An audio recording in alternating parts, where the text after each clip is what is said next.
G'day guys, welcome to the round 7 review for SuperCoach 2023. This week, pretty sort of par week for myself, 2,220. So I didn't really move too much in the ranks. Not at work today. Actually got concussed on the weekend playing football on Saturday. Was tackled into the ground. It was a pretty sort of cheap tackle. I've never been tackled like it before in my life, really. I had the ball off sort of around like the back pocket, handballed it, and then had both my arms sort of locked, and then in a 180 to 360 motion, just sort of sling tackled, and I hit my head on the deck pretty hard. Apparently I was out for about 30 seconds, and then I got up and I was pretty sort of like angry at the bloke that did it. I didn't know who did it, but I was yelling out like, oh, who was that? Like, try that again, see what happens. Like real sort of concussion symptoms. Was pretty hectic. Went to the hospital that afternoon, and fortunately the symptoms had died down a fair bit. There was no sort of nausea, no tiredness or anything like that, so it was a pretty minor concussion. Footy's a dangerous game, but as a result, not working today, which is a bit of a stitch up. So I've got pretty much all of Monday to do this round review, so should be good. We'll get into it a little bit, but that was a bit of a gauge of how my weekend went.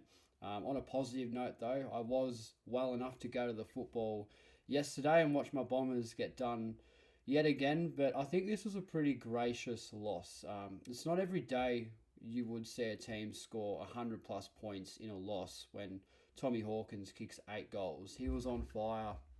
Just so good to watch. He's still got it, the big old fella. But Geelong just too classy and too good. But plenty of positives to take out of that game for a Bombers supporter. So that's what you like to see. And it was fortunate enough. Well, not really fortunate, but it was great to catch up with Shorty at halftime. We spoke for a few minutes, maybe like 5 or 10 minutes, which just wasn't enough. I just got on with him so well from the get-go. I think he would get along with a lot of people. He's the most easygoing bloke going around. We love Shorty, so hopefully we'll get him on the podcast again this week. He's a busy man, does his reviews, his live stream, and a series of other content. Don't need to plug the great man a whole lot, but we got carried away, and no surprise, we started ditching classic and talking about draft at halftime, so we love that. But nonetheless, it was a good day at the footy. It wasn't the result we wanted, but plenty of positives to take out from an Essence supporter type view. And I've also, I don't know if you guys can notice, but I've got braces on now, so I'll try.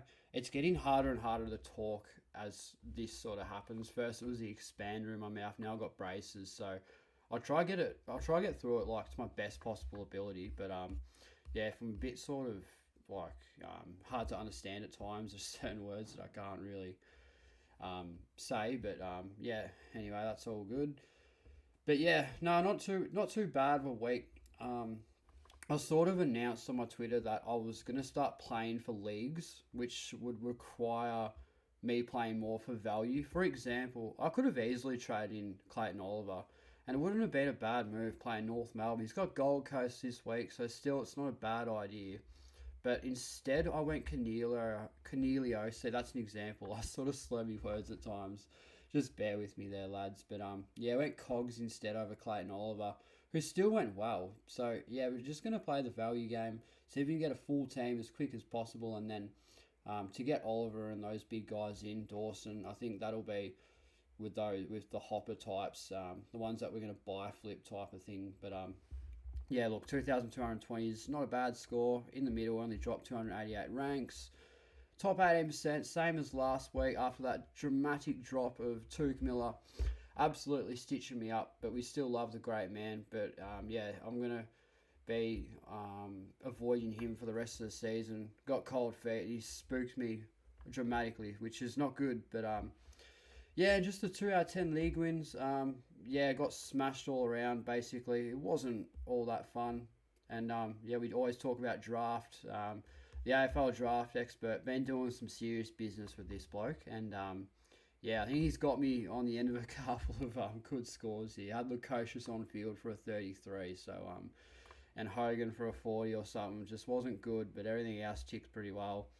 I wouldn't say it's luck for the draft expert because my team's pretty good, but he knows how to play the game. So, yeah, he's going to be hard to beat this year. I won't rabble on too much about draft. We'll get stuck into the Classic and see exactly how our team is looking going into round 8. So this is how we went for this week. So Nick Dacos wasn't really that good. There was a lot of speculation about him getting tagged, and I will be honest, I didn't actually see anything of this game at all. Didn't tune in. Listened to the last minute or so on the train on the way back home from the footy to see Collingwood pinch another close game. So that they just break every other team's heart, and I know that from an Essendon supporter's view. But Dacos, he has the Swans this week at the MCG on the Sunday, I'm pretty sure. So it was pretty obvious, but I reckon I might captain him this week. He's definitely going to bounce back. He's a star in the making. Tommy Stewart was great. And speaking of captains, I reckon I'm going to VC him against Adelaide at GMHBA on the Saturday. That's a really flirtatious move. Finally going to start playing a block of footy in Geelong. That's why we brought this bloke in. And good luck trading him in the next few weeks, because he's going to spiral our control with that average and that price. So we traded in Will Day. I think this was a good move. So, yeah, instead of like Oliver and 2 rookies, we went Day, Cogs, and then Mitchell, who was subbed out. We'll talk about that later. But Day, yeah, really good. I'm happy with that. Worst case scenario, he will be my D7, and I'll run a loophole at the end of the season. That's what I'm going to be doing in my leagues. A bit of a spoiler alert, but yeah, targeting value and then having a D7 and an F7. That's something I've been looking forward to doing. Hence why I've been targeting Day and Cogs over Oliver. That's a prime example of that. McKenna, so Rich has gone down. I don't know how long he's out for. This was another game that I didn't see. I was too busy laying on the deck on the footy oval, unconscious in a concussion sort of state. So as a result, didn't see any footy on Saturday, barely. So a few might have to fill me in what happened with Daniel Rich, but that could only mean good things for McKenna. So I was planning on trading him out this week, but I think we're going to hold for obvious reasons. Michelini, he cost me a cash league win. I needed about 8 points or something out of him to get me over the line, and just fell short. So that was a real shame. I think I'm going to trade him out this week. Just about maxed in price. Got to break even in the 70s. He's done his job. He's been a really nice rookie for us this year. And I love the fact that he's been a pod. So, yeah, thank you, Slapsy Maxi. But, yeah, I think I'm going to trade him out this week. Judd McVeigh was unfortunate, but, I mean, better than a 41 from Mitchell. And, yeah, rookies are just pretty hard to come by, and the ceiling isn't too high. Hopefully, we don't have to field him for a while. At least we can do a loophole sort of setup. Mitchell was subbed out. I don't know what is going on with not Seamus Mitchell, but Sam Mitchell, another S Mitchell. What are you doing subbing this bloke out? He was playing quite a critical role. I did watch a little bit of this game. That was when I got back from the hospital. This game was on. Was watching Bonampally of all people. He looked a bit quiet for my liking. Still played well, but Mitchell would be subbed out. He's a bit stiff, and I think he was far from Hawthorn's worst player. Keep in mind, that 41 was, I'm pretty sure, at the start of the third quarter, so he was almost on track for 80. So, real shame, and yeah, I think the coaching panel, Hawthorn, need to take a good hard look at himself. This bloke's an exciting player and has a serious run carry off half-back. Can be accountable as well. I was watching George's review this morning, and apparently he was playing some sort of role on Waitman. So, yeah, can be relied on, which is good. But, yeah, not ideal having him subbed out. I think there are far worse players, but, yeah, I won't rabble on too much there. Onto the midfield. Bonampally was my captain. A green VC. I VC green. I posted this on Twitter, but I VC green purely on the fact that GWS were wearing their charcoal Guernseys. And there's only one thing that this bloke loves more than Dua Lipa is the charcoal Guernsey. And I thought in a Sydney showdown, not showdown, what do they call it up there? The Battle of the Bridge or some rabble like that. But I thought, yeah, slap the VC on green, see how he goes. Was going all right, but yeah, dropped off a little bit, I think, towards the end. Again, this wasn't a game that I saw much of, so you have to bear with me. But at 118, it's a funny score on VC. Do you take it, or do you sort of lean the other way and roll the dice? I chose to roll the dice on Bonampally. Gained 4 points. It's whatever. So, yeah, Bonampally was okay. I think Champion Dar just loved this bloke too much. I didn't think he was worth the 122, but nonetheless, he was a star. Rory Laird, 100. That is, well, that's actually okay, considering this bloke was in doubt with car soreness. It's good that he actually played and got through the game. A ton is okay, but he was never going to be involved in my captaincy plans, so having him there is fine. A bit unfortunate that I picked him over Clayton Oliver, but we'll target Oliver in the long run. And Tim Taranto, I mean, for a bloke that just loves a hack kick, he must be just racking it up. I mean, look at Darcy Parish, getting like 40 touches and only scoring 108. Like Tim Taranto, it looks like he'd have to be getting like 50. Again, a game that I didn't see. I was too busy sort of watching my own game at the MCG against Cats, so I didn't really see a lot of this game. I just checked the score and just pissed myself laughing how bloody hard Gold Coast get up against Richmond. But I guess the Tigers don't like playing at Marvel Stadium. Their supporters don't go there, according to the Dimmer. So maybe that's got something to do with why they lost. If they played at the MCG, would have things been different? I'm not sure. But Tim Taranto, the loss isn't a reflection on how good of a player he actually is. What a recruit he's been for the Tigers. I just think they lack a little bit of class, that sort of Zach Merritt, Josh Kelly, Bonampally type player that can accumulate really well. They're a tough team, but I think it's going to be a long season for Richmond. But Tim Taranto, by far, their shining light. A cheeky VC option. I wouldn't blame anyone for going there. I think DR's going to VC him from what I saw in his round review, so good luck to him with that one. I think he's a very nice VC against West Coast, so that should be good. Dunkley, 109, hit his average. It's just whatever. Green was the VC. We discussed him. Bought in Cogs. Lost about 20 or something points. Not going Cornelio, 20 or 30 points. Not going Oliver, sorry. So, but because of the value, I mean, Cogs had a break even in the 50s or something. So, I just feel like he had to come in. And it's still incredibly low. So, if you want to go there, I don't see why you wouldn't. He's a star. And the DPP is really good. Got a lot of forwards in this midfield. I'm going to be doing a lot about that this week. You'll see with my trade plans momentarily. Hopper's been underwhelming. Don't trade him out though. He does have West Coast, so he should save his break even. It is in the 90s, but if he can push it down, I think he'll hit that quite comfortably. So no stress with Hopper, but it's not the most promising thing. The Tigers were woeful against the Gold Coast Suns, and the scoring on Hopper shows, even though Taranto just dominated. Ashcroft finally got a ton out of him. He was another one in my trade plans. I kind of wanted to get rid of him, but I think a couple more weeks we've got to hold him for now, which is fine. We need that accumulation of cash gen on the bench. LDU didn't play. Again, I'm playing for leagues this year. I'm not going to be trading him out, even if it's a 2 or 3 weeker. He will come back, and at the end of the year, he will be critical. I'm not too worried about that, but I will get him back on the field. I'll do that.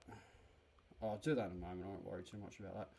We'll look at the rucks and the forward line. So, if you VC'd Marshall, which George and DR did, I mean, those blokes, they're just the goats of SuperCoach. I mean, it's unreal. I don't know how they do it. Like, I was miles ahead of them at the start of the year, but then all of a sudden, a captain on Tuke Miller ruins my season, and they're both pretty comfortably ahead of me at the moment. It's a bit interesting. Must not be the best SuperCoacher going around. Obviously, a bit green still with it all. A few things to be learnt. I did tune out of the Saw Play podcast. The internet kind of died in the arse at some point, and I missed the discussion on captains, and Janeth was pushing Marshall as a VC, so if only I was stuck around for that, I would have gone through with that and done it, considering Port Adelaide don't really have a ruckman. But Marshall's spectacular. We love that, and all the more reason to hold him in the long term, I think. And finally, English scores a bad sub 100. I mean, he went 90. Been making me pay every single week.